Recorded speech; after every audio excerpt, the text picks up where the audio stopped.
Hello, I giving Boboy na may rakpam. Nahanam pumas di sorgi wapao tana bagidamak lakpiba ang sigidamak katagachari.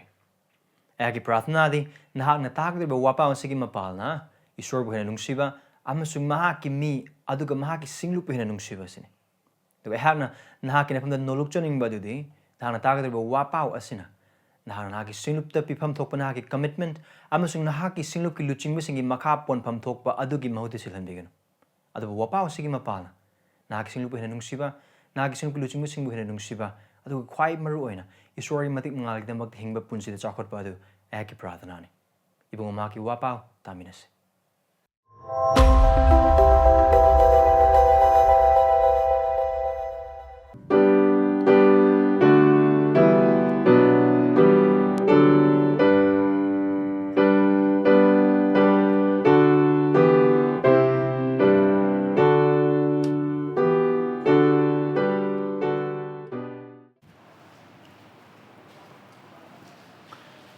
Hayaklunina sa Bible Singh du Bible yawi chilena Singh ikai ba leitana Mark manuptara pada nipu taruk to gini yakini thoida hangdopi Mark chapter 10 verses 46 to 52 isa sa Bible le yengbiu yang myang mo chenduna pasarake isorgi wahay mato sigumna haiduna le adudagi makoina Jericho da laglami magna Jericho dagi Mahak sibok singa amasung achoba miyam amaga loinana thoklakpada Timaeus ki machan nipa mamit tangba Bartimaina chakni duna lambi mapan na phamlame lagli baduna Nazareth ki Jisu ni haiba Mahak na tabada Mahak na lauduna haizaba horagi Hey David ki machan nipa Jisu ai bu chanbi Madud mi ayam namang ko tumina lain na ba yatang piki. Ado mahang na hen laurami. David ki machan pa ay buchan bi. Madud Jisu na chap lep tu na makoy da mahak ko na bahay ki. Makoy na mamitang ba du bu ko na mangon da haragi. Thaw na po. Hogatlu. Mahak na nahak po ri. Ado ko mahak na mahaki achon ba philang thoklaga lep khat tu na Jisu ki manak ta laki. Jisu na mangon da hay ki. Ay na nakita karito po pambage. Mamitang ba doon na mangonda ay ki. Rabboni. Ay gimiduhan biyo. Jisu na mangonda ay ki. Chatlu. Nakita sa na nakagpupahan bire. Kudak ta mahag na upapang sa doon na lambida. Jisu gitungin sa ki. Masisor giwahay ni. Prathna tau sisor lagi matingnis. Iko ipam sung isor na thawaisingda bagi mapala nahaki wahay sa busa na biduna iko ikuding magtawangang bi nahaki wahay sina iko gi wakal iko gi losing amsung iko gi pukning yaw na wangang bi iko gi thamod leba thajabasa basing thajabasing Light hope sing. Aduga tayang lobo kuding magsing adubu. Agitawai sang magitabag subibagi mapana tugay biduna. Yay kai biduna. Naki wahay sina ngamhan biyo. Ay ko'y bunaki namang da aseng ba nolukpa, aseng ba akiba, amasung aseng ba nahaki haibain ba sibok ama oy budu nahaki wahay sige mapana tambiyo. Ay ko ba na sana pa Khristagi saktam doon tok biyo. Khristagi ngakcha ba do ay ko pauhan biyo. Khristagi ningti sa ba do ay ko mga magsinghan biyo. Ay ko paba musung ay ko ason ba kuding magsing duot biyo. Pungning hong na bida magda paba musung panggal pina biyo. Hayeng ngay banatan hausig mag. Naki wahayis na sandok lang ngay matamasida. Pungning hong do na law ko ba pirip sing nahaki na mangda nahaki habi do na law sa ba do ay ko mateng pang biyo. Ipa, nahaki panggal na ihak thaze. Thawaisingda bagi tabag subiba na ihak thaze. Nasa pa Kristo Jisu gi thawzal na ihak thaze. Ay ko mateng pang bi. Ihak mateng pang bi. Nahaki wai sa ko bitahan bi. Jisu Kristo gi mingisir bani. Amen. Ngasi kilo midai kuna pamina kraba jaga Mark pandup taragi pada nipu gani taruk tagina yangkai ni thui phau ba sida ai kuna khangmina bya ba chob warol adu sini Thajabasa minungsigidamak Jisuda koujou maramdi Mahak tabiheiba David ki machanupani. Christians, call upon Jesus for mercy, for he is the son of David who hears. Aduga aikoina pada nipu taruk tagina yangkai ni thui phau ba sida acho acho mafam marika aikoi yengmina gani pandup taragi pada nipu taruk tagina nipu nipan phau ba sida aikoi uba phangadori ba se Bartimaeus ki or Bartimaya ki lauzaba du koi umina phangani, the cry of Bartimaeus, Bartimaya ki lauzaba aduga pada nipu ma pamdagina yangkai phau ba sida na Jisuda koba, the call of Jesus, verse 49 to 15. Aduga pada yangkai ke mathoi dagina yangkai ganithoi gi ahan basaruk phau wasai khoi yengmina kadori base Bartimaeus uzaba phangba, the sight gained by Bartimaeus. Aduga pada yangkai thoi gi losilakpa jaga du dekhon umina phangadori se Bartimaeus gi paukhum, or the response of Bartimaeus. So the cry of Bartimaeus, the call of Bartimaeus, the sight gained by Bartimaeus. Sorry, the cry of Bartimaeus, the call of Jesus, the sight gained by Bartimaeus, the response of Bartimaeus. Bartimaeus gi lauzaba, Jisuda kauba, Bartimaeus uba phangzaba, aduga Bartimaeus gi paukhum. Hai ba se ko ngasi yengmina kadaru ba jaga se gi mayek seng na ko umina ba phangado ba jaga sing aduni. Now, I can market Aphaba Wapao se mathang nenar pa matam da ikoi ngasi gi numida yengmina kadaru ba jaga se Jisu Christ na Mahak Mark na record to bogi matungina Jisu Christ na Mahak na Jerusalem sang ngai mamangi oina iroi loiba angak pathabak to bogi jaga adune. Adu hai ba jaga ase Mark ki Aphaba Wapao gi ani suba tangka ki aroi ba jaga adu suni. Adu hai ba jaga adu Mark nipan gi pada kunga tareta gi haukrabane ma Jerusalem tamna chatpa haukrabal khongchet ne adu hai ba Jerusalem tamna chatpa khongchet adu gi Jisu Christ na ma ki sebok singda tambi bagi mapalna khangalise ma ki tung karmai ingani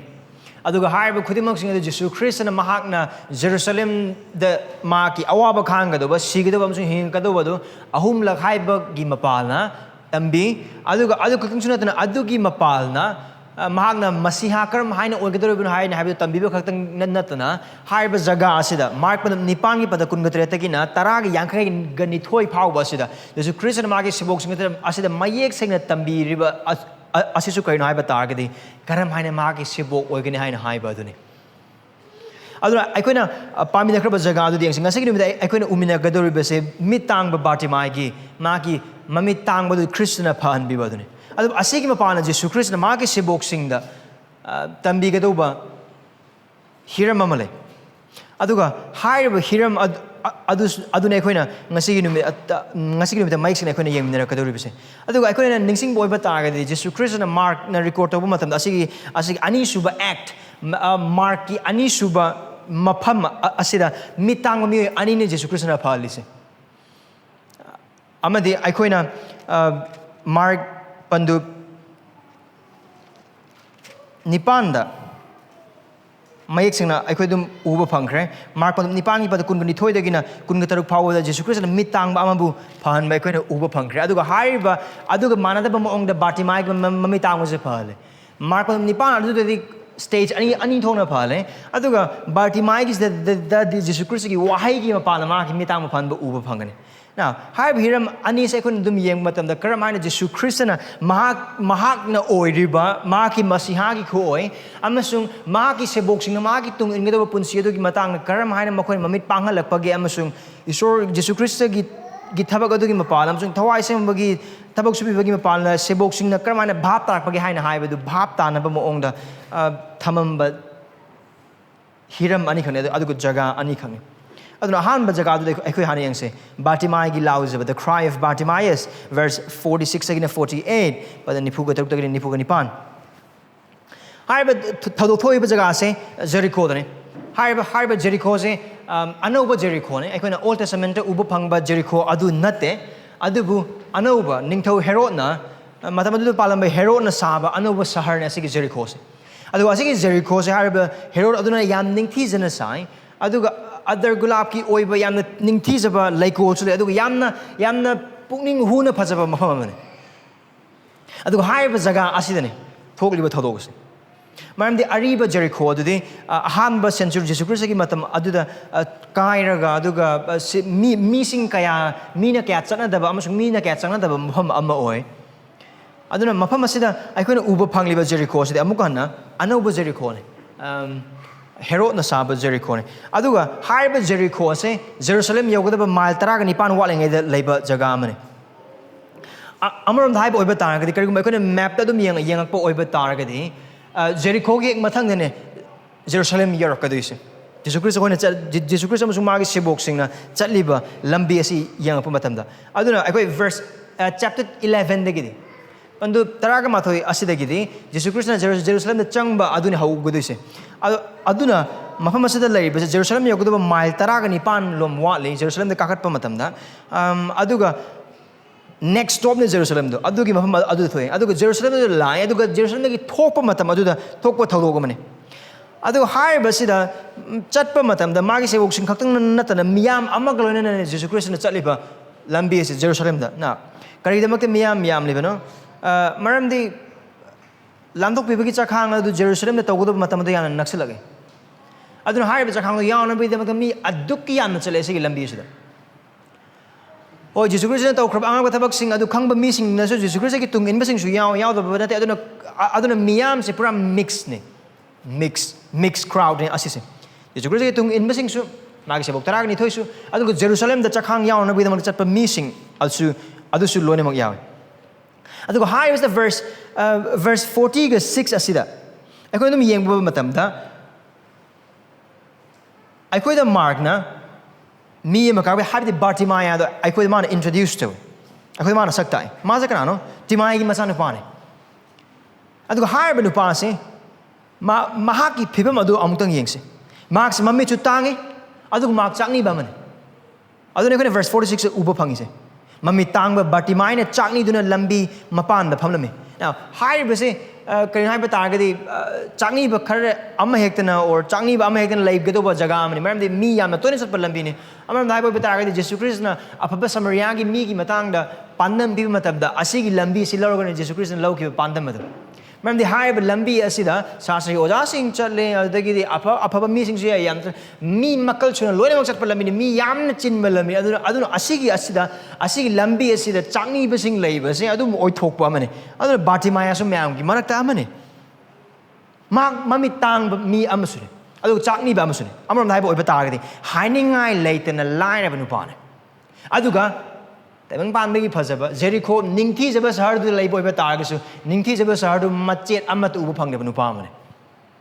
amram dai ba oi ba targadi nungsiningai oi ba nupa mane mags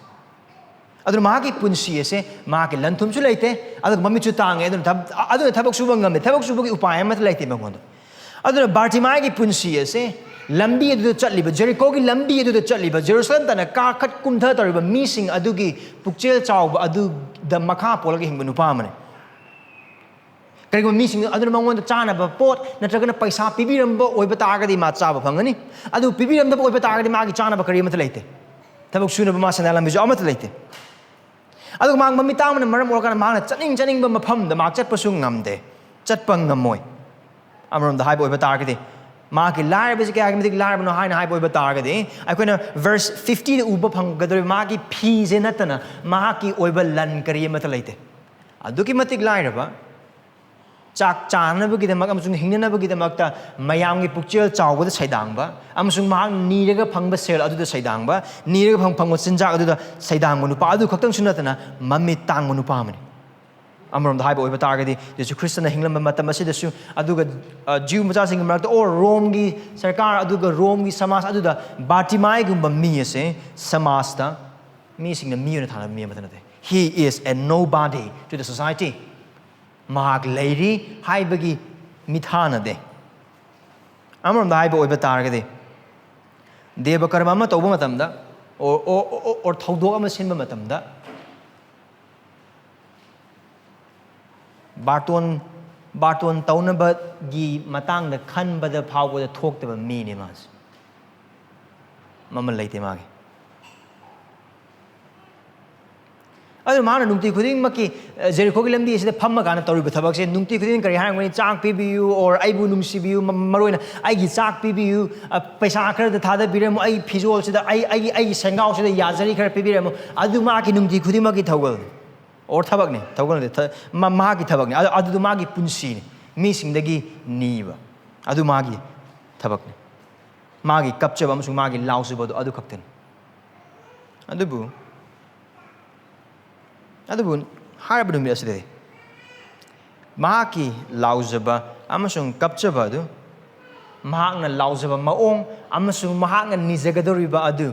pura pum hong gado pum tong gado numit amalai aduga harabadu ne ayone verse 47 uba phanglibs lagibadu Nazareth ke Jisu ni haiba mahakna tabada mahakna lauduna haizaba hore he David ki mazane pa Jisu aibu chanbi mahaki lauzaba du karino Batimai ki lauzabadu karino Yesu Christ da minungsigidamak tani now mafam asada mana sizinariba wahi David ki machanupa haiba wahi se Mark na magi Aphaba Wapao apumbas iba matam asigi jaga asada khakne mana sizinarisa now akhoi khanga do ba amade David ki machanupa haina haiba mingthol asiga masiha haiba mingthol asiga manaba mingthol amade maramdi kari damak to hai bata ge aikoina thagre se masing chama ga tara ni thoi pad tara ma thoi tara ni thoi pa oi bata ge ishorna David ta ma ki machanupa ningthau oi ge ba ama pibi ge do ba du gi matang da wasak pa adu gi matang da saitha ba du thagre se masing chama ga kunthani thoi se de uba phang aduna lakadri ba ningthau do kana oi ge ni David ki machanupa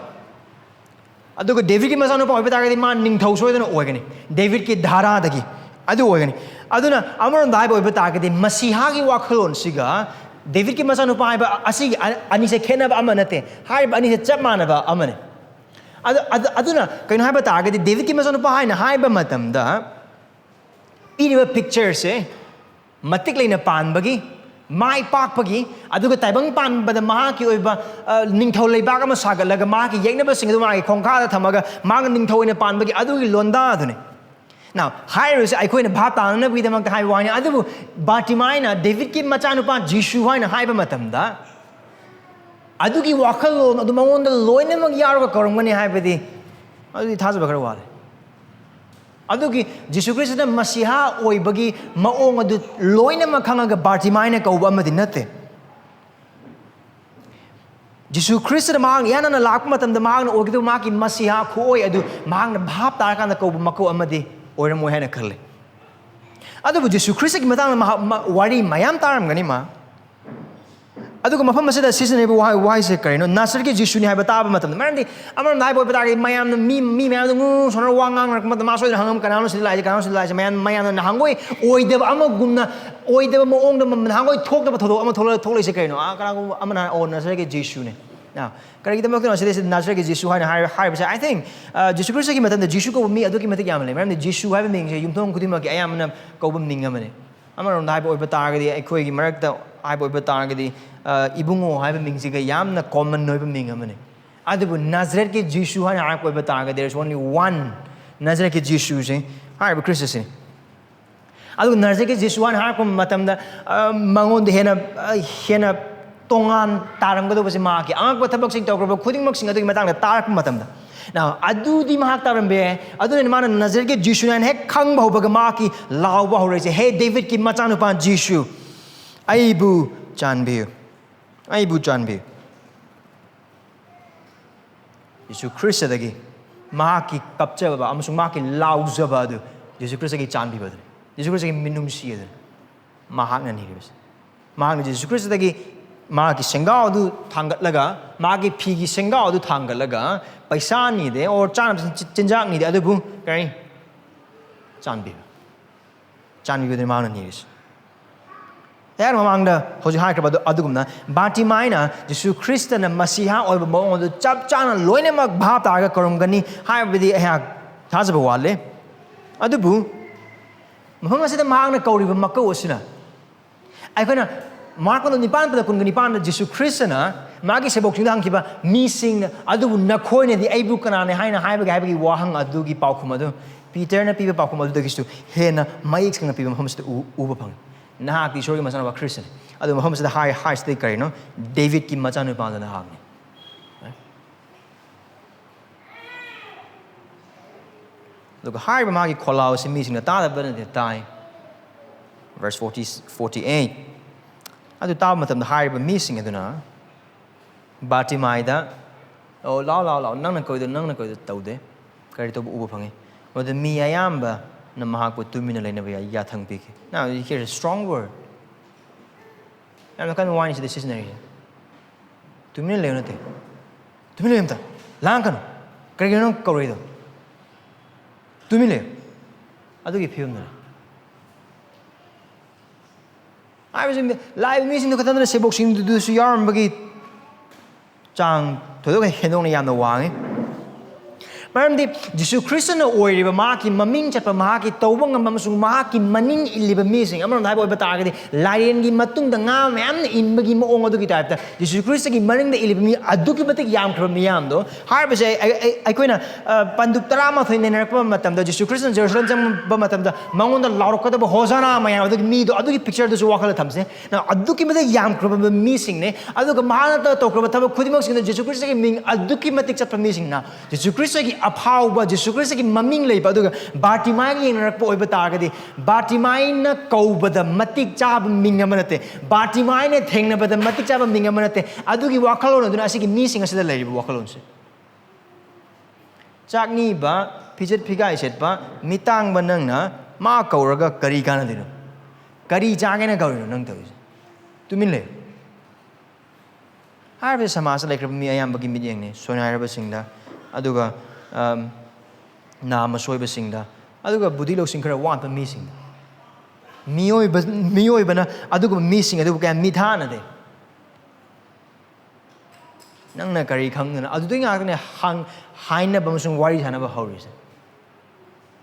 nang nga na tumin le nang gyan ta de tumin le nang na khongoi tumin le Amram dai boy batar asida ikuna miyam gi sektam uba phangli base makoi na Bartimae mitang ba musung chakni binu pa sibu hanthana yengba adaga mahaki hanthana leiba mafam ado karisuna tabo ina khanba adugi asengba amusung mayek laba sektam adune khana mafam asida uba phangis adu Bartimae na kari tobugi haina habde yathang pi tumina leina bai lauhatlam gani moina adagi di tan khairam ba bhawe ai adu kade Bartimae na adu ma pisande mangon da kau belem na ba musung lau belem na bagi mang thai matam da Bartimae adu pisande adu kade adu mang ne hen laurame David ki machanupa aibu chanbi amaram dai ba oi bata aragadi mangon da mi sing chaibe helingi magi laube hengale mangon mi sing ngang helingi magi laube hengale mari magi midbam do kana dano Nazareth ki Jisu ko dune Nazareth ki Jisu dune ta badu ma ki apam bane adu ko Nazareth ki Jisu ko thengna ba ma ki apam bane adu kari damak du ma ki apam ori bano makha tarak pa jaga sa ekun hena mayek sing mene now hai badu da mi sing adu even magi sebok sing adu na phauba Bartimae gi lau zabadu kaisu maru oi laude kaisu mithana de kaisu Jisu Christa na phauba ta ba matik cha or Jisu Christa na ka lepaga wari chana ka maha ki kau zabadu da khar pibi ge do ba matik cha ba gum na amata khande adu just look at verse 49 verse 49 amsung 50 de kari Jisu Christa na Bartimae ba korok pa do ku upangani Moda Jisu na chap lep tu na makoi da mising adu da Mahak pu kauna ba hai ki kana bu Bartimae bu amron dai boy batar ga di mising adu na lausan boy batar ga su tu min leisen ba hai boy batar tar ga su Bartimae na kaujaba makau bi khuting maksing adu Jisu Christa na ta da batau de Jisu Christa mising asigi umbanatte Bartimae gi lauzaba khonjel adu aikho gi prabhu gi manakong yau aduga mahak na maki manakong yoba matamda kana oram ko din na haraganda maki chatham thok lambi chakhiba nate aduga mahak chap lepe aduga mahak na chap chap pau phu madu pe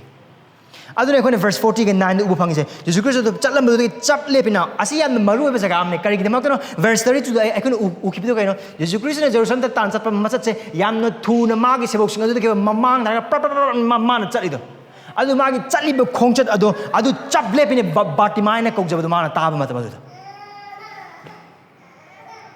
amam dai boy bata ga di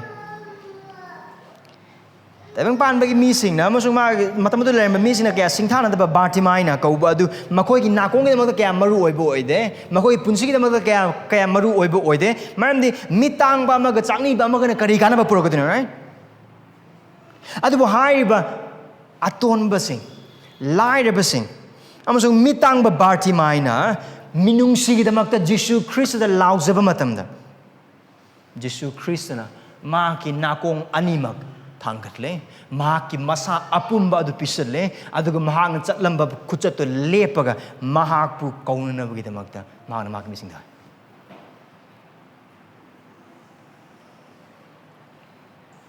mahak tungliba mising aduna Bartimai gi damakta di pi na matam laite ka thongna matam laite adu Khristagi damakta di mangon na minungsigi damakta kaujarak pa Bartimai gi damakta pi na matam ma gi damakta le du har ba matam du man Bartimai di pi तो हार बसे कोई दमक याम मरु ओरि बसे करेगी no हार ब जगह से वाखल खनमिनबा अमसुंग वाखल खनबा यान मथौ तार बसे करेगी दमक तनो माने थाज बसे लाउ से जिसु क्रिस्ट न जेरूसलम तान चले लंबी से मागी सीना बगी दमक तने मा अवान खांग न बगी दमक तने जेरूसलम यौब मतम द महापु ngarga lerang बदरि से अवाबा इकाइबा तिन सिचनबा फुबा हाटबा thak hantaba chang da mak would treat over adune verse 32 to 34 da maki mang na sige do bam sung mang na Jerusalem yo matam da ogi do adu ki matam da hai do ki bidang ai verse 32 to 34 power was da hai bas ne Christ Jesus bu ngai regle be Jerusalem da maki yeng na basing mak bu ha na bo honor basing maki mak bu yon thok padagi horoga thadok padagi horoga mak bu ya da ba khuding mak sing adune ngai regle leiris amram thai bo targeti Jesus Christ bu ngai regle leiris se mahaki hainingai leita ba awa anang adune mahaki mapa isorgi asaw ba thak badu khating natana mahak na sem kramai khuchema ki mi sing aduna mahaki mi sing aduna mak bu thina ot panai ba chaibam sung tin sit ba adune mak bu ngai regle leiris adu hai bu Jesus Christ loina ma khange karamba ma ong da karamana phanggaduna loina ma khange mahaki sigado ba amasung mang na pugado ba cross adu mahaki minmang na yam na mayek sing khudimok sing adu loina ni mang na Jerusalem ta na chat libase adu mang na khanga do mahaki awaba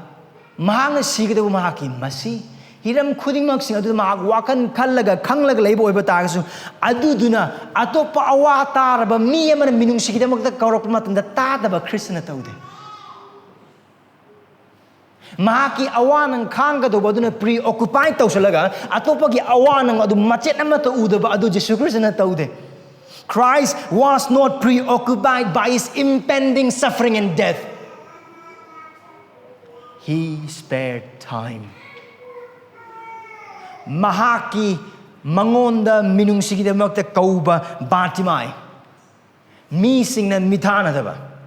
mami tangba lairaba chakni ba sigidamakta mangon minungsigidamakta kaujarak matamdadi mahaki matam lei nangai gumana de Christ Jesus ekhoi khara wak do oi bataragadi ekhoi atei awaba da sorok yaring de mising ekhoi thabakar subda wathok ki oi bataragadi either phammaga leiba or phamung janga kana tumba du thuga ga du hiram khudimok sing du thong lonsan mi sing even thaudang pirek matam da as why adu leiba mi sing adu Christian nang ai gumanate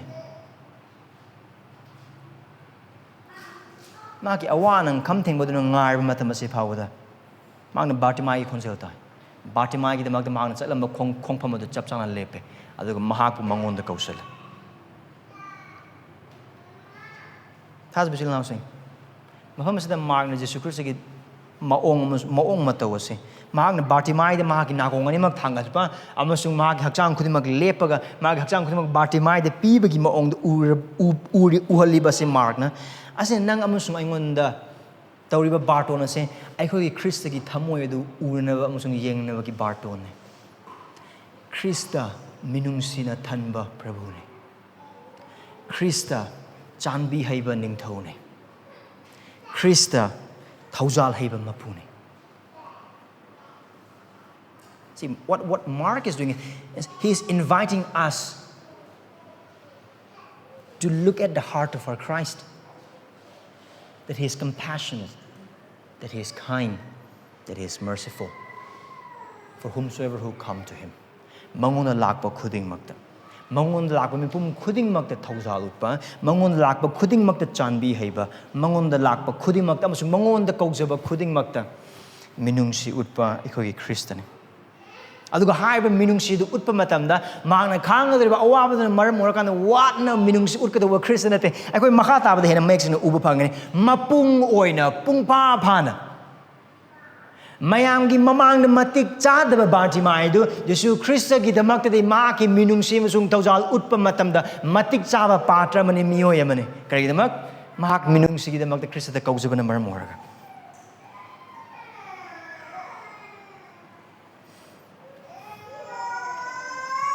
Jesus Christ in verse 49 yatang pir se Mahak pu kauna bahagi amram dai bo time either magi sebok or magi mi sing da Bartimai do ai ngon da puro mi sing no kayo ge habi de mo kon mami tang mo du ko dun mangon da hairage now they have to obey right thona phau haugalu Mahak nan hak pu ko ta da bijila na se kauri me do Christ oira pu matam da di Haiba Makobi adudagi intokadu tabangi pangal miyibagi pangal amatalete. When the one who calls is Jesus, no one can stop Bartimaeus from coming to him. Kaure is Jesus Christ. Aduna Bartimaeus Jesus Christ ki manakta laklaga lakpadu thingadawa kana amatalete. Amram dai bo bita targadi karam missing no Bartimai da thona phau hogolum sung nak ko ri haina hai missing se hana tumin le haina har missing tumin le ba yatang pir missing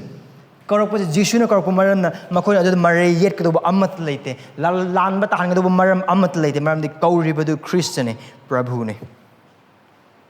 aduna chairam badagi thogot parom da kari har makoina thona phau Bartimai da ni thona phau hogotlu nahak mahak pu kauri. Aduga Bartimai kramana lakana verse 50 aduga mar ki achon phi lang thoklaga lepkhatuna Jisu gi manaka laki Jisu Krishna mabu kauri amasung lao haine hek tabaga man laise loine mak thado maga loine mak magi lejaba loine mak magi lejare se kaino phidom tane kari phino adugi phido adu magi punsi ne ayung nung thindadi adugi phido mana chak ni ba matam da phamna ba aduga sengau ne magi damakta numidang gi matam dadi ai nga sa dagi masana masabu kanjana ba amasung masana masabu sagat chahanna ba adu kang chik padagi phanna ba amasung kanjana ba gi damakta amma khakta ngai ba magi phi ne adugi phi phamam ba do adu loine ma gundoga Jesu Christ gi mana ta mana chong ga laise wakala hapetang khalagin mami tang munu pane Jesu Christ na korek haibaga magi lese loine ma thawa ma Jesu Christ gi makong mana tane mana laibse kari kita makin Bartimai asuk yam na harau bagulnya asuk yam magi lese pangal khudi mak sing even mami tang ai pho kaun kauri se Christ adu ai ni ko jeba nazar ke Jesu adu ai lai adu mong ne lai I think he even forget it he is blind magi mami tang budu pho ma kau ma kai ma Christ gi mana lai kari kita makin why would he do so Mam di magi mathau tabadu kaino ma chap chana khangi mang or people do kaino ha ma khangi ma Christ gi matang da takre ma Khristagi ta amang ko tabak sing mahak lone mak taram bay aduga Khristagi matik matang na mahak sing lone mak taram bay aduga harba matik sing adu mahak khang aduga mahak ki awat pa musung mahak ki mathau ta ba amusung mahak ki asom mahak mayek sing na khangje mahak ki mamitang ba musung mahak ki lai ba mahak mayek sing na chum na khangje adu khak na te ma Khrist kana no haiba du mahak khangi mahak ki taba paudam sing adu tagi mami tang ma phan kiba adu asiba sing hinga han kiba makhong te ba phan kiba hiram khudimmak sing adu mahak chodena tarangani adu hai ba khudingmak sing adu magi na kong yet te gi taraga oi de gi thokpana tana magi thamoi de mahak chena thamjin nupa ma oramgani adu Christian orbadu kana mahak mayek sing ne khangi adu mahak pu kauribadu kana no hai ba chapchana khangba gi maramna mahak na kaujari ba aduna mahak pu lao hai hai matamda mangonda leiba pangal khudimak siznaraga high opportunity though Mahak na manghande. He know his real state. He know the one who calls him, and he took the opportunity. Mina kari haigani, mina kari khangani, kari matante. I bu ko boy batargadi, I lie. I luxury na pamda.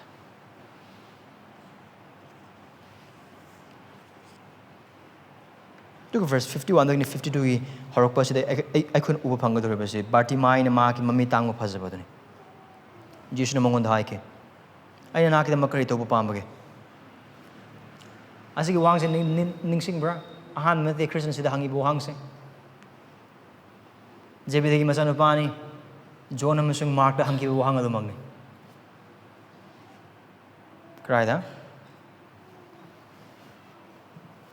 Chapter 10. Chapter 10.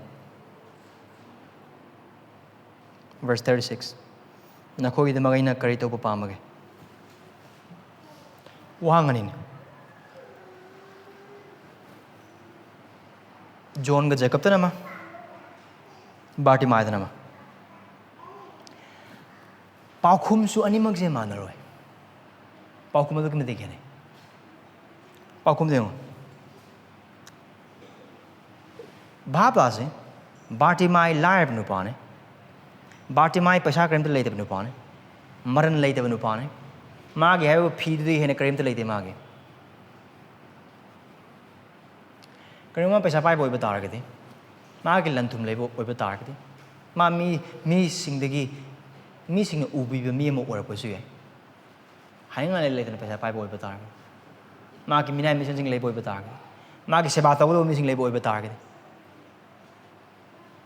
Magi paukhum deo. Mami tang mo to mga hai ki. Rabboni aigi mi uhan be. Hai paukhum sida Rabboni hai ba wai se Rabbi hai ba wai du gi hena wang bo hai ne. No chap ma sis ne du Rabbi hai har boy bata gi oza hai na hai ne du Rabboni hai boy bata gi aigi mapu or aigi prabhu. Adu gi wakal adu ne. Uber mafam sida Bartimai na ni de ma ki paukhum se. Mage khwaidagi mathau taba adune lanthum dagi su hena migi ikai khumna badagi su hena migi ijatagi su hena migi sanman dagi su hena aduga mayam magi punsigi nungai jaba adu dagi hena mana khwaidagi mathau tarse kaino magi mami tangbodu uba adu hai du mak chap chana khangban maram oraga mangone cho ani leitaba ina khunbor mami tangba adu mana magi khwaidagi mathau tabadu ma khange aduga ma uzage aduni magi paukhum do now paukhum the canary se kano Jacob ka Johan ga amasung Bartimai ga wapau sanok banupa ma kano mato asugum na hai ba wahang karam ba wahang Jisu Christ na aina na hakidama kari to pambage hai na hang ba wahang asida Jacob amasung Johan na khumgi ba paukhum adu de makhoi bu mi sing na unana bagi damak Their answer was to make them seen to the people. Karigi, Jisu Christ ki yera masung oi de phamza ge hai wai de. Adabu hai Bartimai de kari pakhum piri se uzage hai ba ki pakhum adune. The first answer is to be seen and the last answer is to see. It's very different. Yam na tongale. Anima ki pakhum se. Adu hai ba pakhum adu Jisu Christ na verse 52 ki harapodu kari hai chalu na ki thajabasa na ku pan bire. Amaram dhai boy batargadi Mahaki kaujaba adu amasung Mahaki nolukchaba amasung Mahaki hangatchaba adu Jisu Christ na tabi uber mafam asida Khristagi awan khangadu khudingmak sing adu maram oraga Mahak na mangon da kaujaba mi sing adu Mahaki upam dokpa minungsi adu tangkhai utpanate aduga saruk ahum dokpa gi ani utpanate alpumba du le kaino Bartimai na pamjari se uba phangba aduga Bartimai na phamjari se kaino loine mak uba phangba Mahak na Khristagi Mahaki Rabboni sedagi Bartimai ne phangzari ba thaujal amasung minungsi amasung chanbi ba se mapum ne tangkhai na te he got Bartimaeus gone the full package of Christ's mercy and compassion and love. Adu magi mit tang mod uba phang. Mana magi mit tang mod uba phang zare. Right? Magi lauzaba du tazare. Mahak na pamzaba minungsi du phang zare. Adu mahak na uba phang. Adu hai ba jaga sa hai ba wakal tawbe. Bartimaeus mo mafam adu leiba missing adu dagi. Even sebok sing adu marti phawa. Bartimaeus laibak papa Bartimaeus harau ba yaba Bartimaeus. This Bartimaeus is a blessed Bartimaeus. Why? Mahak mamitang nga taibang pan ba mangon lo na mamme. Adu bu taibang pan ba adu ihan na mahang uba matamda Bartimaeus ni ihan na uba phangli ba. Mangon da minungsi utpiba. Mangon da thaujal utpiba. Mahaki Prabhu, Mahaki Rabboni, Christ Jesus. The first thing he saw was his Rabboni, Christ Jesus.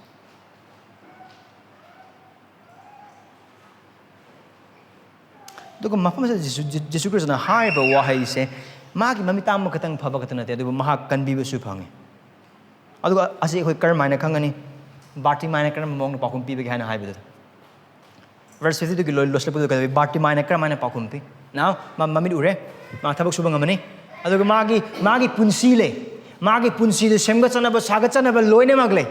ma tau bagi tau kari ko ma mamit ektang kari ko magi wakal ai mitang be phabo ba si tau ni mayam lerem gani ma hana loine mag right thabak amathiba thabak phangba thabak suba paisa tungsan ba lam leiba adagi yum saba hiram ko mak sing loine mag mayam ga manaba punsi de hingba du loine mag lerem gani adu Jesus Christ magi mamit atang do hek phan khibak loine na and then Christ in verse 50 to the high because you how chatlo right chatlo phari nang phan bira bra chatlo right adu Bartimaeus response yo khudak ta mahak no phang jana lambi haibedi Jesus Christ na chaliba Jerusalem gi lambi adu mahak na mahaki tung injaki Bartimaeus ne charki de Christ dagi Bartimaeus ne mahaki hana lerm wakalon sing mahaki wish list me am ko sing tiktok mo am he forgot everything magi Rabboni na mangon uti ram minung se dagi mapana adu gi harau jaba adu mahaki kado mahaki response ko no mahaki Rabboni Mahaki master, Mahaki mapu, Khristagi tung Mahak inki. Jerusalem tam. Probably Mahak, Mark bandu taraga mathoida, mayam hosana laurakam the Jerusalem the Jesus Christ bu okpu the Mahak dumi yaram gani. Jesus Christ bu pu ba mo sung chebi matam khudimak singa du Mahak adu lone makangam gani. Jesus Christ na siba da sumahag dum yarang mani adu Jesus Christ na hingat pa matam adu da su adu ga high ba historical data gi matung inade adu yaram ba chang adu mati wangi maram de Bartimaeus increase karai da lambi du karai ta na chapa lambi da Jerusalem tam na chapa lambi da amam na hai boy bata ga ma na Christ bu mahaki Prabhu hoina Christ bu mahaki Rabboni amoina thazar ma gi tungin ba matam adu gi mahang uba phangkri bese mahaki mapu aduna mahaki da makta tawbi ba kanbi ba gi achau ba aran khum gi thabak adu mahaki mit mang lo ni mak thok pa adu adu bisil na sing mafam asida Mark na record toram ba gi mapal na ai khoi ut pa phangi se kaino hai boy bata ga asimak ni Jesus Christ gi tung in ba punsi an hai asimak ni asing ma Christian gi punsi asimak ni Jesus Christ gi tung in ba sibo khui mang na oiga do hai ba khoi Mark pa ni pan ga dum uba phangkhra ba or Mark pa dum ama ga khoi dum yang pa oi bata ga Jesus Christ na ma gi sibo ona ma kau mo Peter oigera adu ga James oigera Johan oigera loi ma koi leijera ma khudi ma sun loi na ma thado ga loi na ma lai adu ga chama na ma phama sada Bartimaeus ma gi phi su loi na ma hundo me du Jesus Christ gi maning adu ma Jesus Christ gi tung adu Jerusalem tam na ma ki tung il aduga Bartimaeus Jesus Christ gi tung in ba matamda as ai tawdo ba thabak mayam leiri ai gi punsina thengado ba amsu ai gi wish list mayam leiri adu ai adu an adu amat ma gi punsdai uba pangde maram di Christ ma gi sebok oina na magi mamal adu kaino kana gu mana gi tung ining labade mahang masana masabu yasa sunu aduga ma gi cross pudun ai gi tung in jasunu aduga hai ba duni hanjan Mark bandup amadagina haju ekhoina naine ba jaga asifa bula Christ gi sebok karam haina ogani haina ha ba hanjan ekho utli base Jesus Christ thajai hairaga mahaki tung indaba oiba taragadi hairiba mi adu Jesus Christ gi sebok nate Jisu Krista adu kanbi mapum sung Prabhu oina thasai hairaga Mahaki haiba indaba oiba taragadi haiba mi adu hiding majasano koujaba koujano Mahak Christian nate. Karma mi adu Christian no Jisu Krista thajaduna magi tung inba dune. Adu karigidamak to no Bartimai na Jisu Krista ki tung adu mang inkribagi maramdi. Maramdi. Man Khristagi tung inkribadu. Mahak na Khristagi minungsigi mapal na pangzerba hainingai leitana matik chawba handok piba adugda thagat pagidamak harau bagidamak amasung aduda penjaba punsi du oibagi maramna man Khristagi tung inkibane. Karigidamak to ngasigi minum nangam sungan Khristagi tung ilibasa. Karigidamak to nahang ngasigi minum Khristagi tung ilibasa. Kaya mo kuno nahag na ngasigi nito nahag na sana sa Christian haine kaujari bis.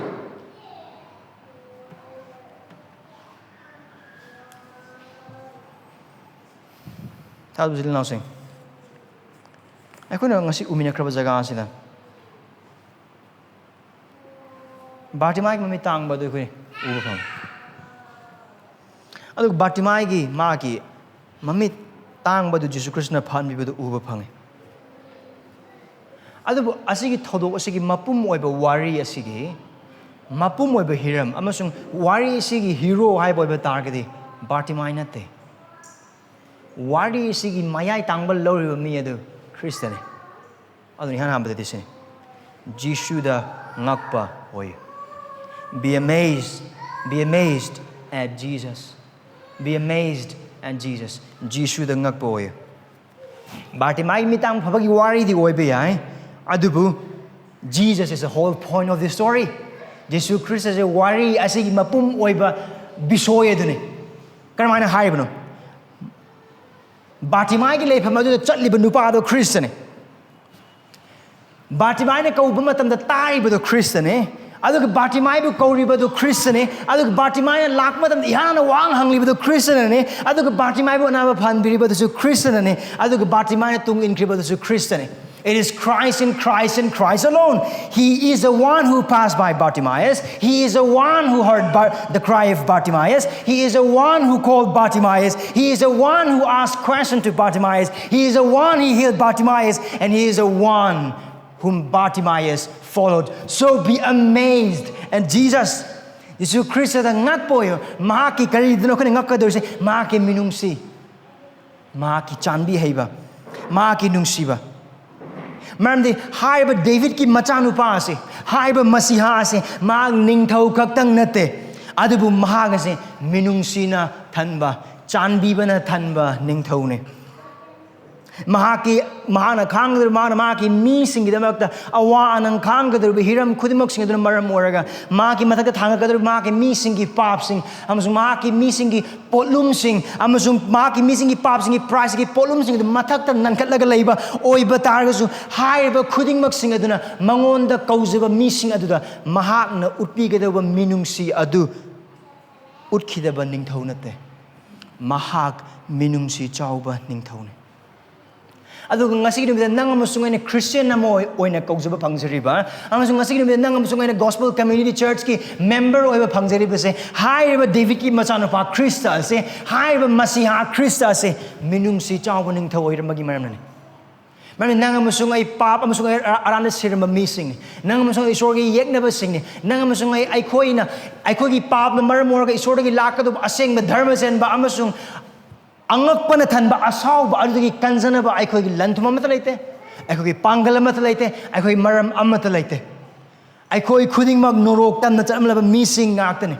aikoi isa na isabu kanjaba ngamdraba missing ni aduga isa gi aran khubam phangana ba gi damakta adug onthokna ba yaba lanthum leba missing amata nate aduga aikoi lanthumam sung laiba missing khakta nate aduba koi mitang ba sing sune aikoi isorgi hiram sing adu aikoi apang ma sing orme mamne koi asiba missing orme na maram oraga isorgi be hiram sing adu aikoi mitang ma sing orme apang ba sing orme aikoi mitang ba sing ni aikoi laiba ba sing ni aikoi mitang ba missing orme aduba Christian ma kinung siba harba ning thawasina sai lisingani khare hen bagi mamang Taibang pam the mi so ong load and lak piraga aikoi na hingbang ang the dharma chame ki punsi du mahak na hingbagi mapalna aduga aikoi na khang da ba aikoi ki pap ki awabas nu mana khang bagi mapal aikoi na phang da isor gi asaw du mana cross matakta ma ki punsi du kathok tu na si bagi mapal thakpi ki ba du gi maramna aduga ma na humni so mi hingat ki bagi mapal thaujal na thaja bagi mapal aikoi bu kan bi aikoi na sakwe se thaujal gi wa angak pani aigum laba papi kan ba kaya nung si ba mang ba ay bukan bikare mitang ba yure ada bising na sing adun nang masung ay wari ni nang masung ay punsi wari ni nang masung ay chakni ba mising warame nang masung ay live mising warame nang masung ay mitang ba mising adu bu Christian na lakpi duna ay khoi gi damak ta mang hingbiraga ay khoi gi damak ta ay khoi gi mapham da ay khoi gi mahut sinduna mang sibiraga ay khoi bu chuman bina bagi damak mang hingat pikhe ba du gi mapala ay khoi Mahak ki mising ozere mitang lam bai khoi uzere lai by koi thawai the Khristagi mapal inakul hanbire ma ki ningthau leiba ki kai do khoi ohenbire ai khoi ma ki ningthau leiba ki nagrik sing ore khuding mak sing se ai khoi phabagi maram nate nahak phabagi maram nate nangam sungai matik chabagi maram nate adu khoi Khrista se menung se chawa ningthau bagi maram sina Jisuda ngakpa oiyu ani subade Jisuda koujou call upon Jesus. Asi worries na nga musungai ay ngona makes kina ko bibo dia sini. Khristagi koujou na bibo. Tado bisil na using. Gospel Community Church kin members sing. Khristagi koujou. Khristagi koujou si. Ai khoi kan biba phangleba mi sing ne ko isori macha sing adu ai khoi pap ko lan theng ne mi sing ne ai khoi gi ason ba sing le khoi matik cha ba sing le ai khoi gi thawai gi lai ba sing adu ki matik le maram de ai khoi ngasi su ai khoi gi pap pe puning hong ko mathau tar ba mi sing ngak tane Yesu Christ na sing le tambi matam da dharma sen magi mak aram khorang ba sing adu yai pa ne maram di makhoi bu nungai han be gani ai khoi lai ba sing ai khoi gi thawai gi ba lai ba sing ai khoi oi ba tau ba ngam da ba sing Khristagi mapan da ai khoi tau ba ngam da ba khoi mayek sing na khang se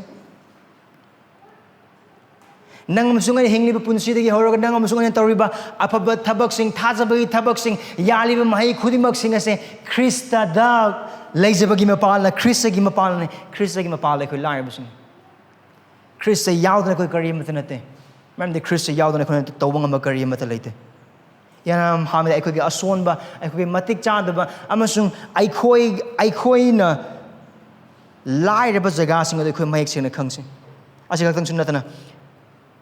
ai khoi na kauri ba Khrista ai khoi bu kan bi ba Khrista mayek sing na khang sing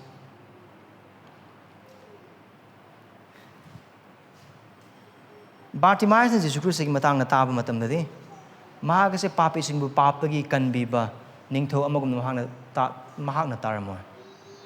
adu ba khoi nung tin me khudima ki ma ki wahai pa bagi mapala wapau ta bagi mapala thada bising lone bagi mapala adu thada bisil na usndagi ai khoi ne Khristagi matang na ta khraba amasung khang khraba khuding mak sing asina ai khoi Khristagi hena masak khang bada mateng oyen se ai khoi gi markta kari gum mi oi amek nahak na ngasi ni da tar ba wapau se yet ta tar ga oi thokan mong na ta ba wapau khuta ta ta oi ba tar ga di na ki punsi kiningai ni na ki punsi nung siningai ni na ki punsi kiningai aduga nongaising numita wapau tana lakpa tam thaurang tobaga lona lak tabi ana casually lakpa sing oiba targa na su kiningai ni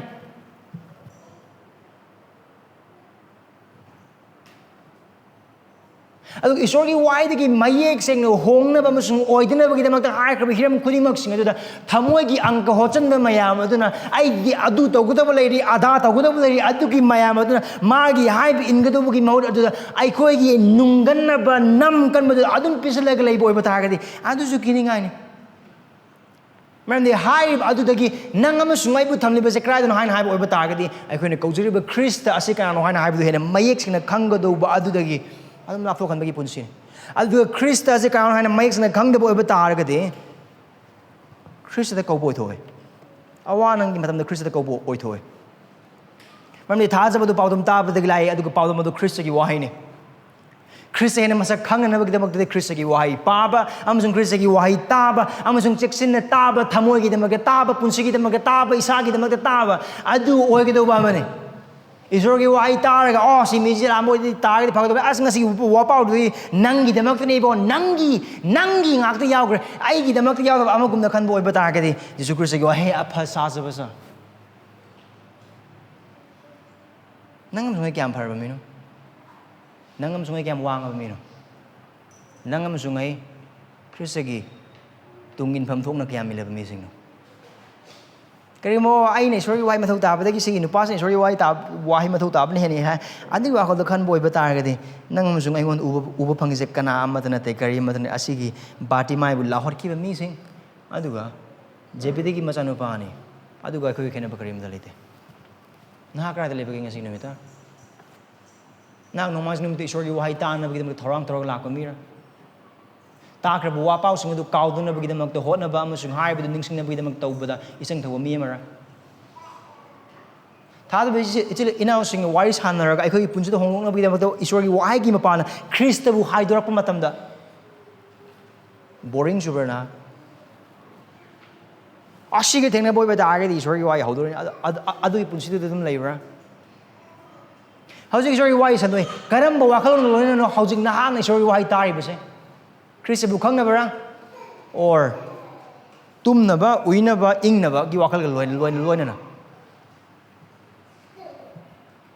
karam ba wakhal loin na hojik na hang na tari bi sori wa pa se that tells a lot isori wai ta na ba thorang tor ga lak pa na ta na atopa tongan hiram gi dama ka thorang tor ga lak poi ba ta ga pungning hong bi aduna ai khoi asol ma jing khang ba galo na Christian oi ba du khang ba galo na khang na ba hon ba galo na Christ da kauba adu Khristagi apam ne maramdi Christ da kauba matam da Christ na tabi da ba toroi mahak na tabi gani ai khoi wakalon se asigi miyam sing magi sebok sing asigi wakalon ga karim da khene ba laite ai khoi asol ma layer ko matam ai khoi pap sing rok matam da oh Christ na tabi gedra tabi roi da kramai nungsi bi gedino Christ na bu yengning gedra ai gi mai thong sing se rai adi ba hanjan hanjan ai ko da isor na make sing amasung Christian make sing utpi reset kaino ai ko gi ason ba sing amasung pap sing amasung aran ba tahan ba ko gi wakhal amasung saitan gi aran ba tahan ba sing ai ko gi hakjang gi pap khuding mak ki aran tahan ba khuding mak sing adu golo na minungsigidamak ta Christ da lakchaba matam da Christ na nang amasung ai bu tabi da ba toroi nang amasung ai bu tanthok ba toroi adu bu konsen bi gani lausin bi gani amasung ai khoi da mahak na minungsi utpi gani adu ne hanjan ai khoi da utli ba se mate pa tara ma thoi da Christian hai bu do ko no awa polum purbu sing ai ngon da la ai ngon da pothar la adu Christ gi thamoi ne asi Christ gi thamoi ne ma ki awa nang na maram oiraga ai khoi awa nang adu da ma ha ge na polum pusan ba tau de ta du jeng na sing Christ bu ko bi nang musung ai thamoi nang asigi mi da Christ gi mafam da kausan na bagi da mak ta hai ba matam da nang gi pap tu yam le adagi hai bi in man de adagi kai gi punsina tongan ba aran ba tahan ba wakhal lon sing mayam lak poi ba tar adu tumina la hen bi Christ gi nungsi ai ba ning thau asigi magun adu da yeng bi adu chamam na to bi gino nang musung ai thamoi minam chawai amasung saitan nang musung ai punsi da thokaning da ba je Christ gi mak chen ba du mak na pam de adu Christian de kar hai la go ngon da culture la Christ da culture adugan nahaki thamoina nahaki pap namasung nahaki matik cha wakhal aduna nahak pu hena kanna laurak ingai chauna mimang na puthora ingai Christ da hena kaujaba helo batimai gumna maramdi ai kon sakraba isei do kaino ai khoi pap yamba yai adu ma gi minung sino thodok hedong hena yame adu oiba targadi ai khoi gi pap aduna ai khoi gi imang na saitan ai khoi gi pap adu puthorok tuna khoi wahan ba matam da adu ai khoi gi apapata khana ba wakhal asina isor gi mang lepata matik chadre haina hena launa khalala ko matam da adu ga missing ai khoi bu aran ba tahala ko matam da hiram khuding mok sing ai khoi na tagudu ba se kaino Prabhu Krista aibu chanbi aibu minungsi utpi nungtuni mi kuima ge Christ da koujou haijabagi mapala na ki punsida karamba jaga do Christ na ma ki chanbi utpin udhaninge ba jaga do hai ba jaga adu panduna Christ da kobi haijabada mahak na ngon ma ki minung sut pinabagidam maramdi ꯑꯩꯈꯣꯏꯒꯤ Christ ꯅꯤꯡꯊꯧ ꯑꯁꯤ ꯃꯍꯥꯛꯀꯤ ꯃꯤꯁꯤꯡ ꯍꯥꯏꯖꯕ ꯇꯥꯕꯤꯕ ꯏꯁꯣꯔꯅꯤ ꯊꯥꯖꯕꯁꯤ ꯅꯍꯥꯛꯁꯤꯡ ꯅꯍꯥꯛ ꯉꯁꯤꯒꯤ ꯅꯨꯃꯤꯠꯇ ꯈ꯭ꯔꯤꯁꯇꯕꯨ ꯀꯧꯖꯕꯒꯤ ꯄꯨꯟꯁꯤ ꯑꯗꯨꯗ ꯀꯔꯝ ꯍꯥꯏꯅ ꯂꯦꯜꯂꯤꯕꯒꯦ ꯅꯍꯥꯛ ꯀꯗꯥꯏꯗ ꯂꯩꯕꯒꯦ ꯑꯗꯨꯒꯤ ꯄꯨꯟꯁꯤ ꯑꯗꯨꯗ ꯅꯍꯥꯛ minungsigidamakta ꯈ꯭ꯔꯤꯁꯇꯗ ꯀꯌꯥꯝ ꯇꯣꯏꯅ ꯀꯧꯖꯕꯒꯦ ꯌꯨꯝ ꯄꯥꯜꯂꯕ ꯅꯨꯄꯥꯁꯤꯡ ꯅꯍꯥꯛꯀꯤ ꯏꯃꯨꯡ ꯃꯅꯨꯡꯒꯤꯗꯃꯛ ꯅꯍꯥꯛꯀꯤ ꯅꯨꯄꯤꯒꯤꯗꯃꯛ ꯑꯃꯁꯨꯡ ꯅꯍꯥꯛꯀꯤ ꯅꯆꯥꯁꯤꯡꯒꯤꯗꯃꯛ ꯈ꯭ꯔꯤꯁꯇꯗ ꯀꯌꯥꯝ ꯇꯣꯏꯅ ꯀꯧꯖꯕꯒꯦ ꯅꯍꯥꯁꯤꯡ ꯑꯃꯁꯨꯡ ꯌꯨꯝ ꯄꯥꯟꯗ꯭ꯔꯤꯕꯁꯤꯡ ꯅꯈꯣꯏꯒꯤ ꯅꯨꯡꯊꯤꯜ ꯅꯨꯃꯤꯠ ꯈꯨꯗꯤꯡꯃꯛꯀꯤ ꯄꯨꯟꯁꯤ ꯍꯤꯡꯂꯤꯕ ꯃꯍꯤꯡ ꯑꯗꯨꯗ ꯀꯌꯥꯝ ꯇꯣꯏꯅ ꯈ꯭ꯔꯤꯁꯇꯗ ꯅꯈꯣꯏ ꯀꯧꯖꯕꯒꯤ minungsigidamakta ꯈ꯭ꯔꯤꯁꯇꯗ ꯀꯧꯖꯕꯁꯤ ꯅꯍꯥꯛꯀꯤ ꯄꯨꯟꯁꯤꯗ ꯀꯔꯝꯕ ꯖꯒꯥꯗ ꯂꯩꯕꯒꯦ ꯑꯍꯥꯟꯕꯗꯔ ꯅꯠꯇ꯭ꯔꯒꯅ ꯑꯀꯣꯟꯕꯗꯔ ꯕꯥꯔꯇꯤꯃꯥꯏꯁꯀꯤꯗꯃꯛꯇꯗꯤ ꯃꯍꯥꯛꯀꯤ ꯑꯁꯣꯟꯕ ꯃꯍꯥꯛꯀꯤ ꯂꯥꯏꯔꯕ ꯃꯍꯥꯛꯀꯤ ꯃꯤꯠ ꯇꯥꯡꯕ ꯑꯃꯁꯨꯡ ꯈ꯭ꯔꯤꯁꯇꯒꯤ ꯇꯧꯕ ꯉꯝꯕꯗꯨ ꯈꯪꯕꯒꯤ ꯃꯔꯝꯅ ꯈ꯭ꯔꯤꯁꯇꯗ ꯀꯧꯖꯕꯗꯨ ꯃꯍꯥꯛꯀꯤ ꯈ꯭ꯋꯥꯏꯗꯒꯤ ꯍꯦꯟꯕ ꯈ꯭ꯋꯥꯏꯗꯒꯤ ꯊꯣꯏꯍꯦꯟꯕ ꯖꯒꯥꯗ ꯑꯣꯏꯈꯤ ꯅꯪ ꯑꯃꯁꯨꯡ ꯑꯩꯒꯤꯗꯃꯛꯇ ꯑꯗꯨ ꯑꯣꯏꯕ꯭ꯔꯥ ꯅꯪ ꯑꯃꯁꯨꯡ ꯑꯩ ꯈ꯭ꯔꯤꯁꯇꯗ ꯀꯧꯖꯕ꯭ꯔꯥ ꯈ꯭ꯔꯤꯁꯇꯗ ꯀꯧꯖꯁꯦ ꯈ꯭ꯔꯤꯁꯇꯗ ꯀꯧꯖꯧ ꯃꯔꯝꯗꯤ ꯃꯍꯥꯛꯅ ꯑꯩꯈꯣꯏꯒꯤ ꯍꯥꯏꯖꯕ ꯇꯥꯕꯤꯒꯅꯤ ꯑꯗꯨꯒ ꯏꯁꯣꯔ ꯃꯁꯛ ꯈꯪꯗ꯭ꯔꯤꯕ ꯃꯤꯁꯤꯡ ꯈ꯭ꯔꯤꯁꯇꯕꯨ ꯀꯟꯕꯤꯕ ꯃꯄꯨ ꯑꯃꯁꯨꯡ ꯄ꯭ꯔꯚꯨꯅ ꯊꯥꯖꯗ꯭ꯔꯤꯕꯁꯤꯡ ꯅꯈꯣꯏꯅ ꯎꯔꯦ ꯈ꯭ꯔꯤꯁꯇꯅ ꯀꯔꯤ ꯇꯧꯈ꯭ꯔꯕꯒꯦ ꯍꯥꯏꯅ ꯍꯥꯏꯕꯗ ꯅꯈꯣꯏꯅꯁꯨ ꯇꯥꯔꯦ ꯃꯗꯨꯗꯤ ꯃꯉꯣꯟꯗ ꯂꯥꯛꯄ ꯃꯤꯄꯨꯝ ꯈꯨꯗꯤꯡꯃꯛ ꯃꯉꯣꯟꯗ minung ꯎꯠꯅꯕ ꯀꯧꯕ ꯃꯤꯄꯨꯝ ꯈꯨꯗꯤꯡꯃꯛꯇ ꯃꯍꯥꯛꯅ ꯃꯥꯏ ꯂꯩꯊꯣꯛꯇꯦ ꯃꯍꯥꯛꯅ ꯃꯥꯏ ꯍꯥꯏꯗꯦ ꯅꯍꯥꯛ ꯄꯥꯄꯤꯅꯤ ꯑꯗꯨꯒ ꯅꯍꯥꯛꯀꯤ ꯄꯥꯞ ꯑꯗꯨꯒꯤ ꯍꯥꯏꯕ ꯑꯣꯏꯕ ꯇꯥꯔꯒꯗꯤ ꯅꯍꯥꯛ ꯅꯣꯔꯣꯛ ꯆꯠꯄꯗ ꯃꯇꯤꯛ ꯆꯥꯔꯕ ꯃꯤ ꯑꯃꯅꯤ ꯏꯁꯣꯔꯒꯤ ꯑꯁꯥꯎꯕ ꯐꯪꯕꯗ ꯃꯇꯤꯛ ꯆꯥꯔꯕ ꯃꯤ ꯑꯃꯅꯤ ꯑꯗꯨꯕꯨ ꯀꯔꯤꯒꯨꯝꯕ ꯉꯁꯤꯒꯤ ꯅꯨꯃꯤꯠꯇ ꯅꯍꯥꯛꯅ ꯈ꯭ꯔꯤꯁꯇꯗ ꯅꯍꯥꯛꯄꯨ ꯅꯍꯥꯛꯀꯤ ꯄꯥꯞꯇꯒꯤ ꯀꯣꯛꯄꯤꯗꯨꯅ ꯅꯍꯥꯛꯄꯨ ꯀꯟꯕꯤꯅꯕꯒꯤꯗꯃꯛꯇ ꯀꯧꯖꯕ ꯑꯣꯏꯕ ꯇꯥꯔꯒꯗꯤ ꯈ꯭ꯔꯤꯁꯇꯅ ꯅꯍꯥꯛꯄꯨ ꯀꯟꯕꯤꯒꯅꯤ ꯅꯍꯥꯛꯀꯤ ꯄꯥꯞꯇꯒꯤ ꯄꯨꯛꯅꯤꯡ ꯍꯣꯡꯗꯨꯅ ꯈ꯭ꯔꯤꯁꯇꯗ ꯂꯥꯛꯄꯤꯌꯨ ꯄꯨꯛꯅꯤꯡ ꯍꯣꯡꯗꯨꯅ ꯑꯐꯕ ꯋꯥꯄꯥꯎꯗ ꯊꯥꯖꯕꯤꯌꯨ ꯑꯍꯨꯝꯁꯨꯕꯗꯗꯤ ꯈ꯭ꯔꯤꯁꯇꯒꯤ ꯇꯨꯡ ꯏꯜꯂꯨ ꯈ꯭ꯔꯤꯁꯇꯒꯤ ꯇꯨꯡ ꯏꯜꯂꯨ follow Christ ꯊꯥꯖꯕꯁꯤ ꯏꯆꯤꯜ ꯏꯅꯥꯎꯁꯤꯡ ꯀꯔꯤꯒꯤꯗꯃꯛꯇ ꯅꯪ ꯑꯃꯁꯨꯡ ꯑꯩꯅ ꯈ꯭ꯔꯤꯁꯇꯒꯤ ꯇꯨꯡ ꯏꯟꯒꯗꯧꯔꯤꯕꯁꯦ ꯃꯔꯝꯗꯤ ꯑꯩꯈꯣই ꯑꯗꯨ ꯅꯠꯇꯕ ꯍꯤꯔꯝ ꯑꯃꯠꯇꯗ ꯑꯩꯈꯣꯏꯒꯤ ꯄꯨꯟꯁꯤꯒꯤ ꯋꯥꯍꯟꯊꯣꯛ ꯂꯩꯇꯦ ꯈ꯭ꯔꯤꯁꯇꯒꯤ ꯇꯨꯡ ꯏꯟꯕ ꯑꯗꯨ ꯈꯛꯇꯪ ꯑꯩꯈꯣꯏꯒꯤ ꯄꯨꯟꯁꯤꯒꯤ ꯄꯥꯟꯗꯝꯅꯦ ꯑꯃꯁꯨꯡ ꯑꯩꯈꯣꯏꯒꯤ ꯄꯨꯟꯁꯤꯒꯤ ꯋꯥꯍꯟꯊꯣꯛꯅꯦ It is in following Christ that is our sole purpose of our life. ꯃꯔꯝꯗꯤ ꯀꯔꯤꯒꯤꯗꯃꯛꯇ ꯑꯩꯈꯣꯏ ꯃꯍꯥꯛꯅ ꯁꯦꯝꯕꯤꯕꯅꯤ ꯑꯗꯨꯕꯨ ꯑꯩꯈꯣꯏ ꯄꯥꯞ ꯇꯧꯕꯒꯤ ꯃꯄꯥꯟꯅ ꯑꯩꯈꯣꯏ ꯃꯉꯣꯟꯗꯒꯤ ꯂꯥꯞꯅ ꯆꯦꯟꯈ꯭ꯔꯦ ꯃꯍꯥꯛꯅ ꯑꯩꯈꯣꯏꯕꯨ ꯊꯤꯕꯤꯔꯛꯄꯅꯤ ꯑꯩꯈꯣꯏ ꯃꯥꯡꯈ꯭ꯔꯕ ꯌꯥꯎꯁꯤꯡꯅꯤ ꯃꯍꯥꯛꯅ ꯑꯩꯈꯣꯏꯕꯨ ꯊꯤꯕꯤꯔꯛꯄꯅꯤ ꯃꯍꯥꯛꯅ ꯑꯩꯈꯣꯏꯕꯨ ꯐꯪꯕꯤꯕꯅꯤ ꯃꯍꯥꯛꯅ ꯑꯩꯈꯣꯏꯒꯤꯗꯃꯛꯇ ꯁꯤꯕꯤꯕꯅꯤ ꯃꯍꯥꯛꯅ ꯑꯩꯈꯣꯏꯕु ꯀꯟꯕꯤꯕꯅꯤ ꯃꯍꯥꯛꯅ ꯑꯩꯈꯣꯏꯕꯨ ꯂꯩꯕꯤꯕꯅꯤ ꯃꯔꯝ ꯑꯁꯤꯅ ꯑꯩꯈꯣꯏꯒꯤ ꯊꯥꯒꯠꯄ ꯈꯨꯔꯨꯝꯕ ꯍꯥꯏꯕ ꯏꯟꯕ ꯍꯤꯔꯝ ꯈꯨꯗꯤꯡꯃꯛꯁꯤꯡ ꯑꯗꯨ ꯈ꯭ꯔꯤꯁꯇꯗ ꯄꯤꯕꯗ ꯃꯇꯤꯛ ꯆꯥꯏ ꯑꯩꯈꯣꯏꯅ ꯃꯥꯒꯤ ꯇꯨꯡ ꯏꯟꯕꯁꯦ ꯈ꯭ꯔꯤꯁꯇꯅ ꯅꯪ ꯑꯃꯁꯨꯡ ꯑꯩꯉꯣꯟꯗ ꯎꯠꯄꯤꯈ꯭ꯔꯕ minungsi ꯑꯗꯨꯒꯤ ꯗꯃꯛꯇ ꯑꯗꯨꯒꯤ ꯃꯔꯝꯒꯤꯗꯃꯛꯇ ꯍꯤꯡꯐꯝ ꯇꯧꯕ ꯄꯨꯟꯁꯤ ꯑꯃꯅꯤ Our discipleship is but our right response to the mercy of Christ we have received. ꯈ꯭ꯔꯤꯁꯇꯗꯒꯤ ꯑꯩꯈꯣꯏꯅ ꯐꯪꯖꯈ꯭ꯔꯕ minungsi ꯑꯁꯤꯒꯤ ꯆꯞ ꯆꯥꯕ ꯄꯥꯎꯈꯨꯝꯅꯤ ꯑꯩꯈꯣꯏꯅ ꯃꯍꯥꯛꯀꯤ ꯇꯨꯡ ꯏꯟꯕꯒꯤ ꯄꯨꯟꯁꯤꯁꯤꯗ ꯍꯤꯡꯒꯗꯧꯕꯁꯦ ꯊꯥꯖꯕ ꯏꯆꯤꯜ ꯏꯅꯥꯎꯁꯤꯡ ꯉꯁꯤꯒꯤ ꯅꯨꯃꯤꯠꯇ ꯅꯍꯥꯛꯅ ꯈ꯭ꯔꯤꯁꯇꯗꯒꯤ ꯐꯪꯈ꯭ꯔꯕ minungsi ꯑꯗꯨ ꯀꯌꯥꯒꯤ ꯃꯇꯤꯛ ꯆꯥꯎꯕꯅꯣ ꯍꯥꯏꯕ ꯅꯍꯥꯛ ꯈꯪꯕ꯭ꯔꯥ ꯃꯌꯦꯛ ꯁꯦꯡꯅ ꯈ꯭ꯔꯤꯁꯇꯅ ꯄꯥꯞ ꯆꯦꯟꯕ ꯅꯪ ꯑꯃꯁꯨꯡ ꯑꯩ ꯅꯣꯔꯣꯛ ꯆꯠꯄꯗ ꯃꯇꯤꯛ ꯆꯥꯕ ꯅꯪ ꯑꯃꯁꯨꯡ ꯑꯩ ꯑꯃꯁꯨꯡ ꯅꯪꯉꯣꯟꯗ ꯎꯠꯄꯤꯔꯕ ꯃꯍꯥꯛꯀꯤ minungsiꯁꯦ ꯀꯌꯥꯒꯤ ꯃꯇꯤꯛ ꯆꯥꯎꯕꯅꯣ ꯍꯥꯏꯕꯗꯨ ꯅꯪ ꯃꯌꯦꯛ ꯁꯦꯡꯅ ꯈꯪꯕ꯭ꯔꯥ ꯅꯍꯥꯛ ꯃꯌꯦꯛ ꯁꯦꯡꯅ ꯈꯪꯕ꯭ꯔꯥ ꯀꯔꯝꯕ ꯃꯈꯜꯒꯤ minungsiꯒ ꯂꯣꯏꯅꯅ ꯅꯪ ꯑꯃꯁꯨꯡ ꯑꯩꯒꯤ ꯃꯊꯛꯇ ꯃꯍꯥꯛꯅ ꯊꯧꯖꯥꯜ ꯎꯠꯄꯤꯕꯒꯦ ꯍꯥꯏꯅ ꯍꯥꯏꯕꯗꯨ ꯃꯌꯦꯛ ꯁꯦꯡꯅ ꯉꯁꯤꯒꯤ ꯅꯨꯃꯤꯠꯇ ꯈꯪꯕ꯭ꯔꯥ ꯅꯍꯥꯛ ꯑꯗꯨ ꯀꯔꯤꯒꯨꯝꯕ ꯅꯍꯥꯛꯅ ꯍꯥꯏꯔꯤꯕ minungsi ꯑꯗꯨ ꯈꯪꯕ ꯑꯣꯏꯕ ꯇꯥꯔꯒꯗꯤ ꯅꯍꯥꯛ ꯉꯁꯤꯒꯤ ꯅꯨꯃꯤꯠꯇ ꯈ꯭ꯔꯤꯁꯇꯒꯤ ꯇꯨꯡ ꯏꯟꯕ꯭ꯔꯥ ꯅꯍꯥꯛꯀꯤ ꯂꯩꯖꯕ ꯈꯨꯗꯤꯡꯃꯛ ꯊꯥꯗꯣꯛꯇꯨꯅ ꯅꯍꯥꯛꯀꯤ ꯄꯨꯟꯁꯤꯒꯤ ꯄꯥꯟꯗꯝꯒꯤ ꯃꯊꯛꯇ ꯈ꯭ꯋꯥꯏꯗꯒꯤ ꯋꯥꯡꯕ ꯃꯄꯨ ꯑꯃ ꯑꯣꯏꯅ ꯅꯪ ꯑꯃꯁꯨꯡ ꯑꯩꯒꯤ ꯄꯨꯟꯁꯤꯗ ꯈ꯭ꯋꯥꯏꯗꯒꯤ ꯃꯊꯧ ꯇꯥꯕ ꯃꯄꯨ ꯑꯃ ꯑꯣꯏꯅ ꯅꯪ ꯑꯃꯁꯨꯡ ꯑꯩꯅ ꯃꯍꯥꯛ ꯈꯛꯇꯪꯒꯤ ꯍꯥꯏꯕ ꯏꯟꯒꯗꯕꯒꯤ ꯄꯨꯟꯁꯤ ꯃꯍꯤꯡ ꯑꯗꯨꯗ ꯅꯪ ꯑꯃꯁꯨꯡ ꯑꯩ ꯕꯥꯔꯇꯤꯃꯥꯏꯒꯨꯝꯅ ꯖꯦꯔꯨꯁꯥꯂꯦꯝ ꯇꯝꯅ ꯈ꯭ꯔꯤꯁꯇꯒꯤ ꯇꯨꯡ ꯏꯟꯈꯤꯕꯗꯨꯒꯨꯝꯅ ꯅꯪ ꯑꯃꯁꯨꯡ ꯑꯩ ꯉꯁꯤꯒꯤ ꯅꯨꯃꯤꯠꯇ ꯈ꯭ꯔꯤꯁꯇꯒꯤ ꯇꯨꯡ ꯏꯟꯕ꯭ꯔꯥ ꯃꯍꯥꯛꯀꯤ minungsi ꯈꯪꯂꯦ ꯍꯥꯏꯔꯤꯕ ꯅꯪ ꯑꯃꯁꯨꯡ ꯑꯩ ꯅꯪ ꯑꯃꯁꯨꯡ ꯑꯩ ꯃꯍꯥꯛꯀꯤ ꯇꯨꯡ ꯏꯟꯕꯒꯤꯗꯃꯛꯇ ꯑꯋꯥ ꯅꯪ ꯈꯥꯡꯂꯤꯕ ꯃꯤꯁꯤꯡ ꯅꯪ ꯑꯃꯁꯨꯡ ꯑꯩ ꯑꯣꯏꯕ꯭ꯔꯥ ꯈꯥꯡꯒꯗꯕ ꯑꯋꯥ ꯅꯪ ꯈꯨꯗꯤꯡꯃꯛꯁꯤꯡ ꯑꯗꯨꯒꯤꯗꯃꯛꯇ ꯊꯧꯔꯥꯡ ꯇꯧꯕ ꯃꯤꯁꯤꯡ ꯅꯪ ꯑꯃꯁꯨꯡ ꯑꯩ ꯑꯣꯏꯕ꯭ꯔꯥ ꯂꯣꯏꯕꯗꯗꯤ ꯃꯥꯡꯂꯤꯕ ꯊꯋꯥꯏꯁꯤꯡꯗ ꯑꯐꯕ ꯋꯥꯄꯥꯎ ꯁꯟꯗꯣꯛꯎ Evangelize the lost. Evangelize the lost. Verse 49ꯒꯤ ꯂꯣꯏꯁꯤꯜꯂꯛꯄꯗꯨꯗ ꯌꯦꯡꯁꯤ ꯍꯥꯟꯅ ꯊꯤꯡꯉꯝꯕ ꯃꯤꯁꯤꯡ ꯑꯗꯨꯅ ꯀꯔꯤ ꯍꯥꯏ ꯈ꯭ꯔꯤꯁꯇꯅ ꯀꯧꯔꯛꯄ ꯃꯇꯝꯗ ꯊꯧꯅꯥ ꯐꯧ ꯍꯧꯒꯠꯂꯨ ꯑꯃꯁꯨꯡ ꯃꯍꯥꯛꯅ ꯅꯍꯥꯛꯄꯨ ꯀꯧꯔꯤ तादबसी लांस अखोई अकोइबदा लैरिबा ईश्वर खंगद्रिबा मीसिंगसे लाइरबसिंग थवाइदा लाइरबसिंग चाकनीबसिंग थवाइदा पिखमनरबसिंग अमसुंग मितांगबसिंगने अदुगा करिगुम्बा मखोइना अफबा वापाउ ताबगी मपालना ख्रिस्टदा कौब ओइबा तारगदि हाइबा वहाय सिमक अइखोइना मांगलिबा थवाइसिंगदो हाइगदबा वहायने थौना फौ हौगतलु महाकना नहाक कौरे मरमदि जिसु ख्रिस्टगी अफबा वापाउ असिना पाप चेनबा खुदिंगमकसिंगबु ngasisu mangonda laknabagidamakta कौरे अदुगा मखोइबु कौसनगदोरिबसे अफबा वापाउगी मपालने असिने नंगमसुंग अइ दाइदासुगी मतिक यामना चाउना लैबसे नंगमसुंग अइ ख्रिस्टगी तुंगिनबा सेबोकसिंग खक्तंग नते नंगमसुंग अइ महाकी तुंग इन अतैसिंगबु महाकी तुंग इनबगीदमक्ता कौबा मीसिंग अदु अखोइ ओइफम थोय अमसुंग ओइगदौबा अमने हाइबसिदा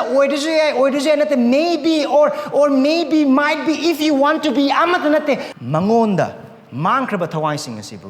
मखोइना मखोगी पापतगी पुंगनिंग होंगदुना ख्रिस्टदा थाजदुना मंगोंदा लाक्चनबगीदमक्ता कौगदौबा मी अमसुंग अइदो नाहागने नंग अमसुंग अइने मांख्रबा थवाइसिंग अदुना जिसु ख्रिस्टदा minungsigidamakta aran khubamgidamक्ता मखोगी पापदु खंगजरगा नाजरकी जिसु अइबु minungsi उत्पियु अइबु अइगी पापतगी कनबियु अइबु नोरोकी कोमदगी कनबियु अइबु सर्गगीदमक्ता कनबियु अयाकबु नाक मी ओहनबियु हाइना कौहनगदौबा अमसुंग कौनबगीदमक्ता अफबा वापाउ संदोकदौबदो नंग अमसुंग अइने अदुगा हाइबा मांगिबा थवाइसिंग अदुना अदुगुम्ना कौरकपा मतमदा मखोई खुद पाइदुना थौना फौ हौगतलु महाक नाप कौरी हाइन हाकेबा मीसिंग अदु नंग अमसुंग अइने मफमसे नंग अमसुंग अइ ngasi नुमिता कर्म पुंसिम हिंगलिबगे हाइबा मांग्रबा थवाइसिंग ख्रिस्ट ngonda कौबगी मकौ असे अदुगा थौगतबगी पुंसिसे नंग अमसुंग अइ कर्म हाइन हिंगलिबगे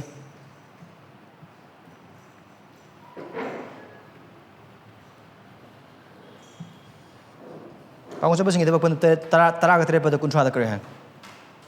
मरम मदुना मफम खुदिंगमक्ता लैबा ओसे मफम खुदिंगमक्ता लैबा मिओइ खुदिंगमकसिंगना पुंगनिंग होंगनबा याथंग ईश्वरना पिनबि for now God calls every man everywhere to repent aduga hoji ईश्वरना मांगले थवाइसिंग असिना पुंगनिंग होंगदुना मंगोन लांगनबिदमक्ता कौबदोरिबसे आकाशवाणीदगी अतियादगी लाउथरओय नंगमसुंग अइ नतना कनामतन सिजनरि मांग नंगमसुंग एपा वापाउ संदोकप्रा अखोइ स्कूलदा कॉलेजदा थबक तो मफमदा कर्ले काइसिंगदा यूनिवर्सिटीदा अफा वापाउ संदोकनबिदमक्ता नंग अमसुंग अइ कयाम तोइना वाखल तौबगे अमसुंग खनबगे प्रार्थना कयाम तोइना तौबगे now here's another point for us to call upon Christ His mercy for us to evangelize other people. अखोइना कौजगदोसे अखोइगी पुंसिदा लेबा minungsi मथौ ताबा जगासिंग अदु खक्तंग नते अदुबु मांगलिबा थवाइसिंग असिगिदमक्ता मखोइगिदमक्ता सर्गगी थोंग येइबगी मकौबि नंगमसुंगै मांगलिबा थवाइसिंगिदमक्ता क्याम तोइना प्रार्थना तौबगे नंगमसुंगै अखोइगी इमुंग मनुंग ईश्वर खंगदबा इमुंग मनुंगिदमक्ति प्रार्थना याम तोइना तौरमबे अदुगिदमक्ति ईश्वरबु थागनसे अदुबु अदुदगी हिंदोक्तब ओइबा तारगदि जिसु ख्रिस्टना अखोइगी ईश्वर मसक खंगद्रिबा इमा इपासिंग और मरी मतासिंग और मरुपसिंग खतंग कनबिबा ngamba नते मालेम पृथ्वीसिन मथुंग लैख्रबा मागी मीसिंग मांगलिबा मागी याव खुदिमसिंग मा कनबिबा ngame please make your prayer international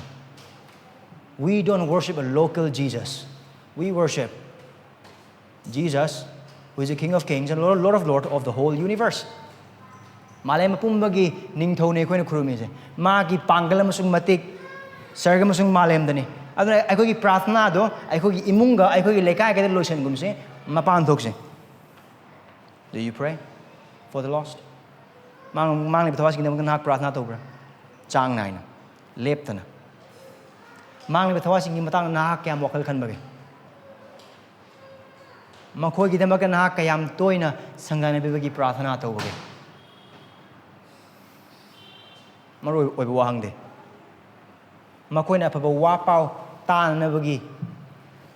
पात्र अदु नाहक ओइगी हाइना कयाम तोइना प्रार्थना तौबगे ईश्वरगे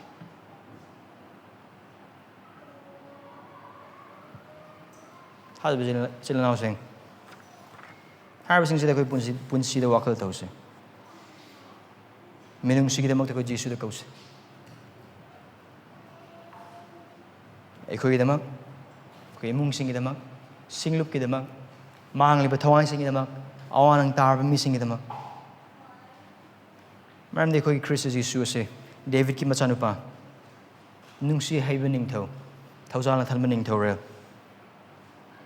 Amasung tabiheiba mapuni. Prahatos. Ko pa amasung isor. Aikoina nangonda hena kausaba punsida aikoy bhena tambiyo. Prabhu aikoigi wakhal amasung aikoigi thamoi chauthokhanbiyu Mangliba thawaisingdamak. Amasung aikoigi asonba amasung nahaki minungsi mathau taba jaga hena khangjaba hiramsingda. Prabhu aikoigi